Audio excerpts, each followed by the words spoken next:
नमस्कार दोस्तों, मालवा का किसान चैनल में आपका हार्दिक स्वागत है। हर साल सोयाबीन की फसल में बीज भराव के समय कुछ न कुछ समस्याएं देखने को मिलती है और हमारी सोयाबीन का जो दाना है वो पूरी तरीके से परिपक्व नहीं हो पाता है, दाना बोल्ड नहीं हो पाता है। तो आज का जो हमारा वीडियो है इसी बात को लेकर है कि सोयाबीन का जो दाना है वो बोल्ड नहीं हो पा रहा है, दाना फूल नहीं रहा है, सोयाबीन में दाना सही से बैठ नहीं रहा है। तो हम ऐसा क्या करें कि हमारी सोयाबीन का जो दाना है वो बैठ जाए, दाना फूल जाए और हमारा उत्पादन ठीक ठाक निकल जाए। तो दोस्तों, जो किसान भाई हमारे चैनल पर नए आए हैं वो पहले हमारे इस चैनल को सब्सक्राइब कर दीजिए ताकि इसी प्रकार के वीडियो आपको आगे भी मिलते रहें और हमारे वीडियो आपको आपकी मोबाइल की होम स्क्रीन पर मिलते रहें। तो करते हैं दोस्तों आज के वीडियो की शुरुआत, बने रहें हमारे साथ आखिर तक। सोयाबीन की फसल शुरुआती समय में बहुत अच्छी होती है, लेकिन जैसे जैसे सोयाबीन की फसल में बीज भराव का कार्य स्टार्ट होता है वैसे वैसे उसमें अनेक समस्याएं देखने को मिलती है। समय से पहले सोयाबीन पीली पड़ जाती है। तो होता क्या है दोस्तों कि ये जो हमारी सोयाबीन की फसल है मिट्टी से पोषक तत्व लेती है, उसके बाद उन पोषक तत्वों को क्या करती है कि इनमें पत्तों में इकट्ठा करने लगती है, क्लोरोफिल के रूप में पत्तों में इकट्ठा करने लगती है और अपनी जो राइजोबियम की गांठें हैं उसमें पोषक तत्वों को इकट्ठा करने लगती है। अब जब उसको बीज भराव के लिए पोषक तत्वों की आवश्यकता होती है तो वो मिट्टी से खींचने की कोशिश करती है। अब होता क्या है कि आखिर में जाते जाते मिट्टी के अंदर पोषक तत्वों की कमी पड़ जाती है, जिसकी वजह से वो क्या करती है फिर कि इन पत्तों से जो इसके अंदर उनने जो क्लोरोफिल जमा किया था, ये जो काला रंग हमें दिखाई दे रहा है इसका क्लोरोफिल है और वो इन पत्तों से क्लोरोफिल इन फलियों तक पहुंचाने की कोशिश करती है। अब नीचे मिट्टी में पोषक तत्व नहीं है, पत्तों का पोषक तत्व वो लेने लगी है और जैसे जैसे इनका पोषक तत्व लेती चली जाएगी और ये पत्ते सफ़ेद होते चले जाएंगे और ये पीले पड़ते जाएंगे। तो मिट्टी से उसे पोषक तत्व नहीं मिल पा रहे हैं। तो ऐसी स्थिति में हम क्या कर सकते हैं कि फसल को ऊपर से पोषक तत्व दे सकते हैं ताकि इन पत्तों से और हमने जो ऊपर से पोषक तत्व दिए हैं उनको पौधा ग्रहण कर सके और अपना बीज भराव का कार्य वो अच्छे से कर सके। अब होता क्या है दोस्तों कि जहाँ पर मिट्टी के अंदर भरपूर मात्रा में पोषक तत्व होते हैं वहाँ पर सोयाबीन की फसल अपना बीज भराव का कार्य कर ले जाती है, या फिर जहाँ पर फसल चक्रण होता है तो वहाँ स्वाभाविक रूप से प्राकृतिक रूप से ही पोषक तत्व रहते हैं, जो कि अनेक प्रकार के पोषक तत्वों की फसलों को आवश्यकता होती है। तो वो पोषक तत्व मिट्टी में उपलब्ध होते हैं तो वो अपना कार्य कर ले जाती है और समय अनुसार ही वो पीली पड़ेगी और इसका जो बीज भराव का कार्य है वो हो जाएगा, फलियां पूरी ठोस हो जाएगी और हमारा उत्पादन काफ़ी अच्छा निकलेगा। अब यहाँ पर प्रश्न उठता है, बहुत सारे लोग ये कहेंगे कि पुरानी वैरायटियों को त्याग कर नई वैरायटियाँ लगाएं। तो दोस्तों यहाँ मैं कहना चाहूँगा कि आप कोई सी भी वैरायटी लगा लें, नई लगाएं पुरानी लगाएं, लेकिन किसी का उत्पादन ज़्यादा निकल रहा है, किसी का उत्पादन कम निकल रहा है और किसी के यहाँ पर नई वैरायटी भी फेल हो रही है, नई वैरायटी का भी उत्पादन कम आ रहा है। तो दोस्तों इसके पीछे रीज़न है कि मिट्टी के अंदर पोषक तत्वों की आखिर में जाकर कमी हो जाना और साथ में ही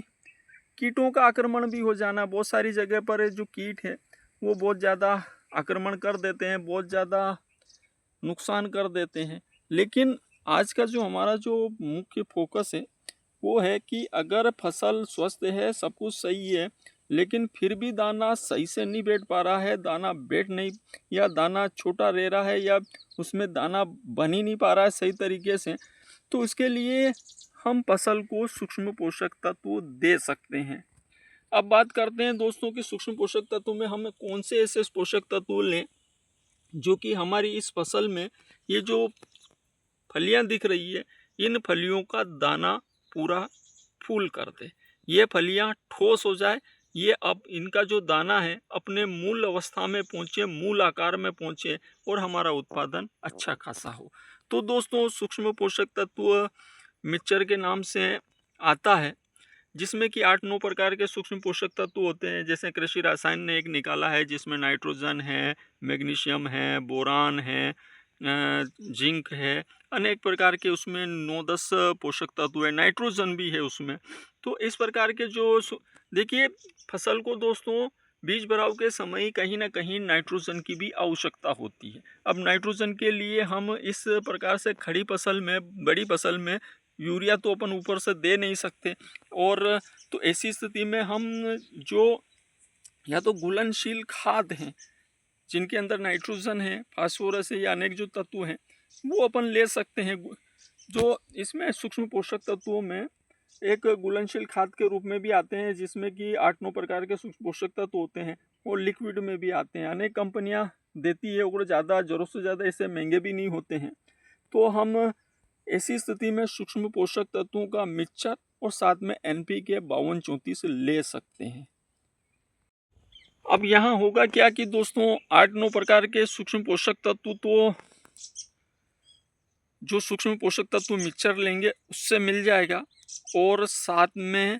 फास्फोरस और पोटास हमें NPK 52-34 से मिल जाएगा। तो ये दोनों चीज़ें हम इस अवस्था में दे सकते हैं दोस्तों जबकि सोयाबीन में बीज भराव का कार्य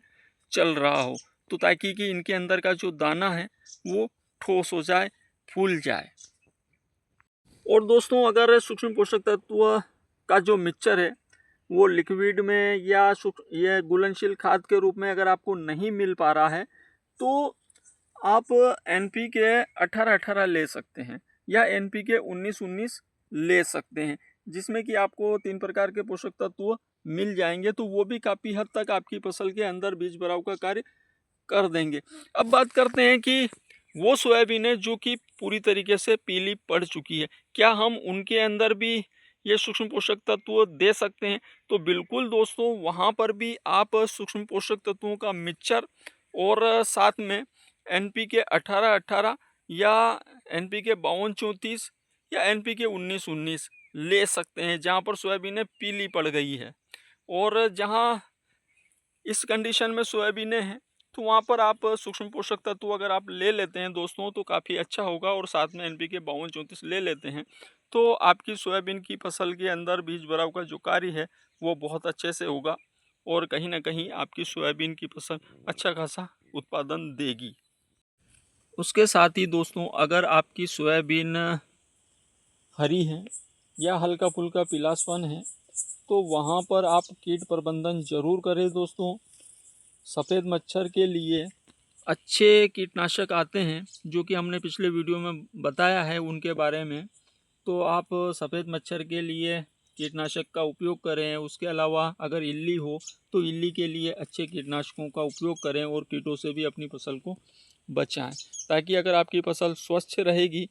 तो अच्छा खासा वो उत्पादन देगी, बीज भराव का कार्य सही से करके लेके जाएगी और कहीं ना कहीं आपको अच्छा खासा बम्पर उत्पादन मिलेगा। तो दोस्तों अगर वीडियो अच्छा लगा हो, जानकारी अच्छी लगी हो तो वीडियो को लाइक करें, कमेंट करें और वीडियो को ज़्यादा से ज़्यादा शेयर करें ताकि ज़्यादा से ज़्यादा किसानों तक जानकारी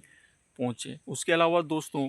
यूट्यूब पर अभी की स्थिति में एक नया ऑप्शन आया है जहां आप कमेंट करते हैं उसके ऊपर जो फंक्शन लिखे होते हैं वहां पर एक हाइप नाम का फंक्शन है, तो उस फंक्शन को टच करके आप हमें हाइप भी कर सकते हैं। उससे हमारे जो चैनल को, हमारे वीडियो को मोटिवेशन मिलेगा। नमस्कार दोस्तों।